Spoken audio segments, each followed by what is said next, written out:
evening, everybody. Sean here again, and I'm continuing on with my companion to Peter Thiel's book 0 to 1, Notes on Startups or How to Build the Future. Should give credit to Blake Masters, who's the student who compiled this. I believe it was originally sort of a Tumblr blog, and it got turned into this beautiful, beautiful book. And so where we left off last time, we were talking about how Thiel makes these four categories: definite optimistic, indefinite optimistic, definite pessimism, and indefinite pessimism. And we leave off where America after 1982 is in a state of indefinite optimism. I think Alberta, frankly, is in that state at least since 2015 or 2014.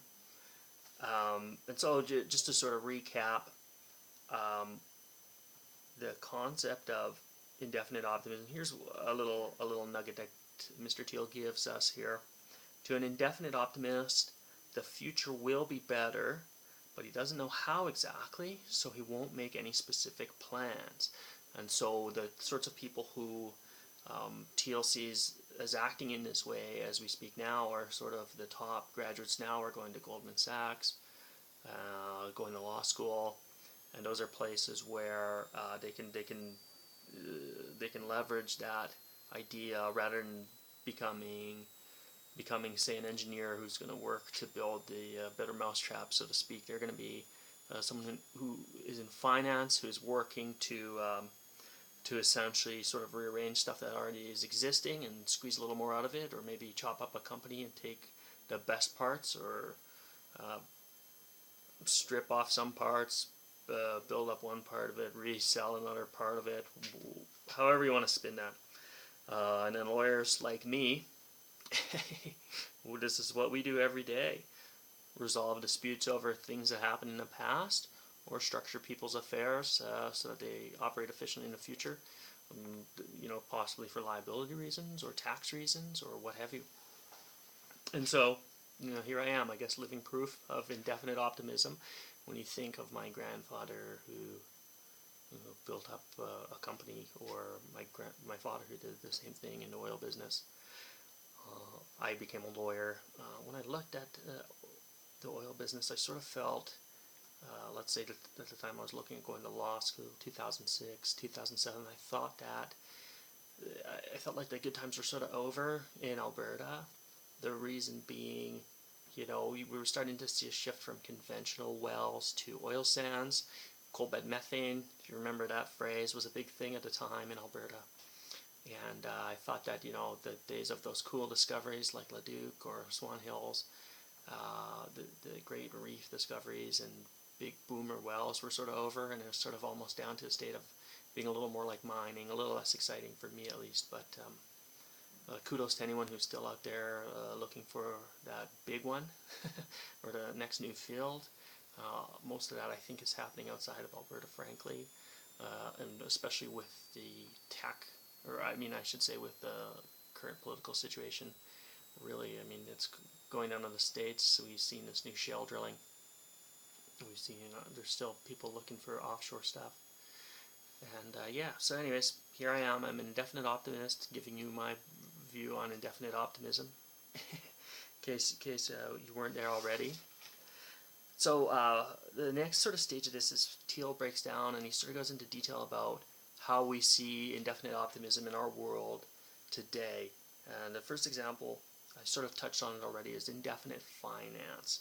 So and the sort of the punchline, the motto that he has in regards to this is that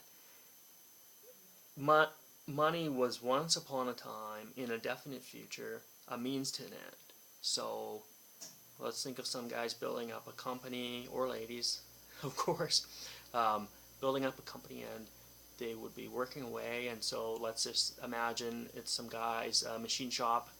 They're sleeping in the back and saving up money, reinvesting in capital, buying new machines, maybe building it out onto the shop, maybe buying the shop next door, making more money, building their own shop, big huge shop.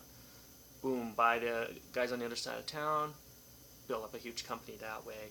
Whereas nowadays, so many guys seem, I mean, if you look at, sort of venture, a lot of these guys make money and then turn around, and it's not necessarily something that's reinvested or used to build on, but maybe it goes into venture capital, or it's searching for a return somewhere else. And I think that that sort of is a tough thing to find now. Just over the years, with all the quantitative easing and interest rates being so low, if you look, I mean, the economy is growing along at a semi-steady rate, quicker in the U.S. than in Canada. But the thing is, with all this money that was pumped out there in the quantitative easing and all this sort of stuff, probably into trillions if you really wanted to give a proper accounting of it. The issue is this, that money is hunting for a return. You can't find it in T-bills and bonds and these sorts of things, so it winds up sloshing around on the Dow Jones. And so you see these huge returns and inflated ratios, price-earnings ratios and stuff like this. And I think ultimately the more that there's pumping there, the more that bubble is primed to burst. And it hasn't really burst, but I mean, what's the Dow at? It's astronomical. And anyway, so that's sort of just a thought there. So that's his thought on indefinite finance.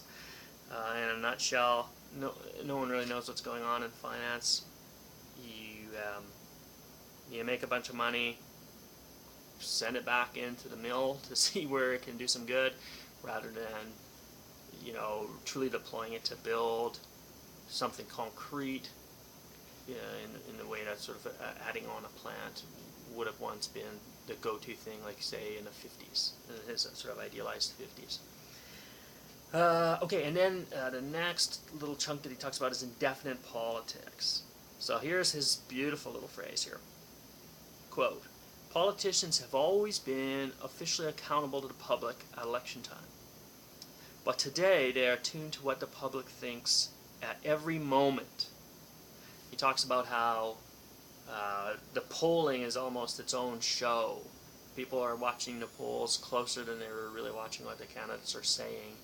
The candidates are saying, more or less whatever they think is going to get them the most votes, carving off some space in between them and their competitors so that they don't look like too much of a perfect substitute.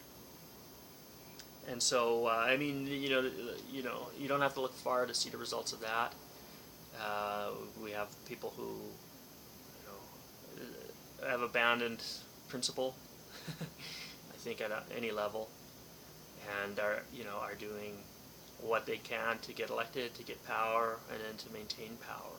And that sets the agenda for them and what they say and what they do, rather than once upon a time in a definite era, politicians were really working to build up a country, build up their people. Think of in the 60s, let's say the space program in the USA, the interstate highways in the USA, Trans-Canada highway system in Canada. How about the Trans-Canada pipeline? Back when our government wanted us to build pipelines, or the Canadian National Railway, railway project to unite our nation. Infrastructure can unite a nation. Environmentalists, can you hear me? Politicians in Canada, can you hear me, please? God almighty. Anyway, so, these sorts of things, the fact that there's zero political will to get a pipeline built just because some very dull people are screaming about it, is symptomatic of this indefinite optimism, where politicians are really just shifting around money, often borrowed money, to buy votes, and not really planning on building anything, or even letting private actors build anything at the end of the day, which is where I frankly have the issue. I don't really care if the government doesn't want to build anything, but they should at least let people build something if they want to, or are willing to follow the rules. I've no, where's the problem with that? Anyways, yeah, so those were my two favorite examples. Thiel's other examples are a little trickier to get at. Indefinite philosophy he talks about, and indefinite life. But in any of them, they are thought-provoking. But yeah. Anyway, so that was enough for tonight. I hope that the one viewer out there is enjoying this. I'm enjoying making them and thinking about this book and getting really deep into it, and also applying it to a context to which Mr. Thiel, didn't have room to, or the inclination to, which is, largely a Canadian or an Alberta lens. So, anyways, thank you for watching and listening, and I'll be back, probably next week to talk about this a little more. Thank you.